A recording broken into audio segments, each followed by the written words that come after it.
సామాన్యుడి చేతిలో సామాజిక అస్త్రం నెంబర్ వన్ నెంబర్ వన్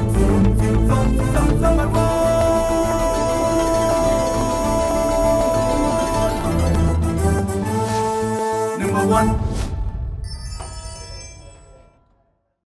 అమెరికాలో మరోసారి కాల్పుల కలకలం రేగింది. మరో తెలంగాణ విద్యార్థి దుండగుల కాల్పులో మృతి చెందాడు.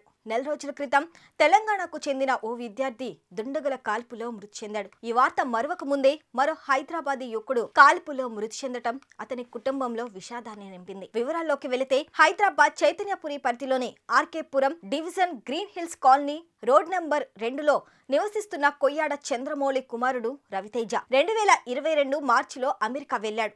అక్కడ అతను మాస్టర్స్ డిగ్రీ పూర్తి చేసి ఉద్యోగ అన్వేషణలో ఉన్నాడు. ఈ క్రమంలో అమెరికా వాషింగ్టన్ లో దుండగులు జరిపిన కాల్పులో రవితేజ మృతి చెందాడు. ఈ సమాచారం తెలియటంతో ఆ యువకుడి కుటుంబ సభ్యులు కన్నీరు మున్నీరుగా విలపిస్తున్నారు. ఈ ఘటనతో చైతన్యపురిలోని గ్రీన్ హిల్స్ కాలనీలో విషాద ఛాయలు అలుముకున్నాయి. పూర్తి వివరాలు తెలియాల్సి ఉంది. కాగా అమెరికాలో తరచూ జరిగే కాల్పుల్లో భారత్ యువకులు మృతి చెందటం ఆందోళన కలిగిస్తుంది. మరిన్ని లేటెస్ట్ అప్డేట్స్ కోసం చూస్తూనే ఉండండి నెంబర్ 1 న్యూస్. సామాన్యుడి చేతిలో సామాజిక అస్త్రం.